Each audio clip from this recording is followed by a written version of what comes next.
Didn't see you there.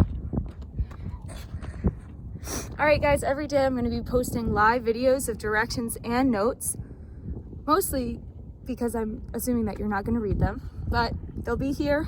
Let's get started.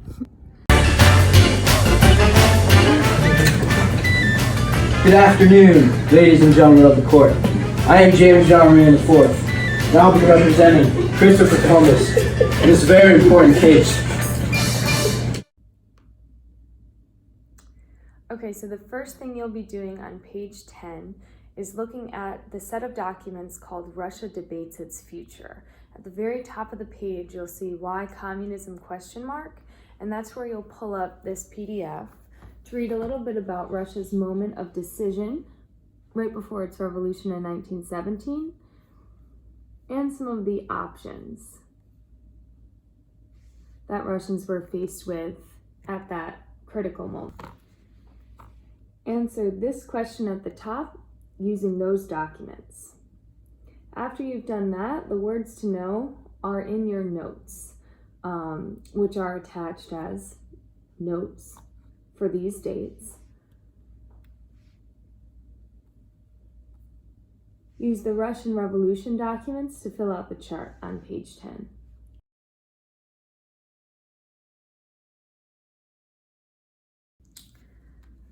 Okay, let's take a look at page 11. At the top of the page, you'll see a reading we're going to go through together and a little beginning of a concept web for you to take some notes along with me. So looking up at the reading at the top of the page, this is actually a story. It is debated whether or not this is something that really came from Stalin himself or people who were around him. But it is a great analogy for the way he led Russia. I'll read. You can read along with me if you want, or just fast forward through this part of the video. When Joseph Stalin was on his deathbed, he called in 2 likely successors to test which one of the 2 had a better knack for ruling the country. He ordered 2 birds to be brought in and presented 1 bird to each of the candidates. He then instructed each of them to make sure that the bird did not fly away. The first one grabbed the bird, but was so afraid that the bird could free himself from his grip and fly away that he squeezed his hand very hard, and when he opened his palm, the bird was dead.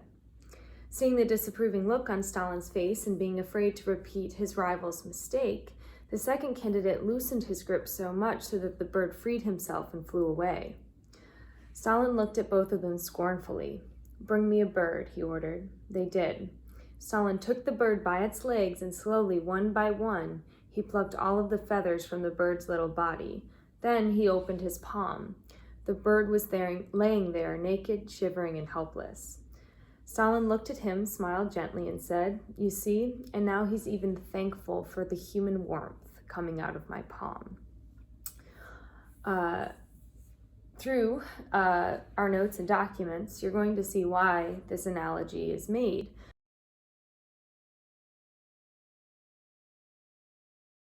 So first, the 5-year plan aimed to make the USSR an industrial nation.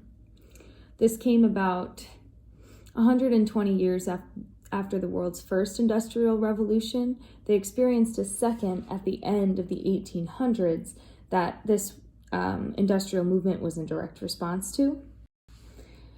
In order to industrialize within 5 years, Stalin collectivized farmland to increase agricultural production and pull more agricultural laborers to industrial centers.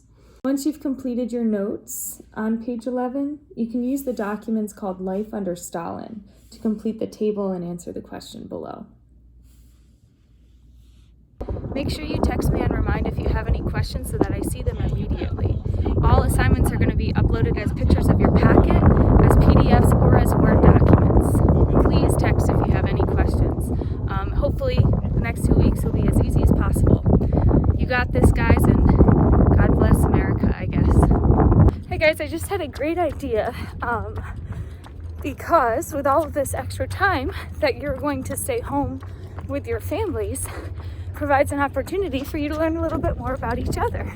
So every day I'll post a question that you can ask your parents and hopefully get some good discussions The last time I remember people being home from school like this, there are only 2 times I remember. One is Sandy, Hurricane Sandy, and the other was 9/11.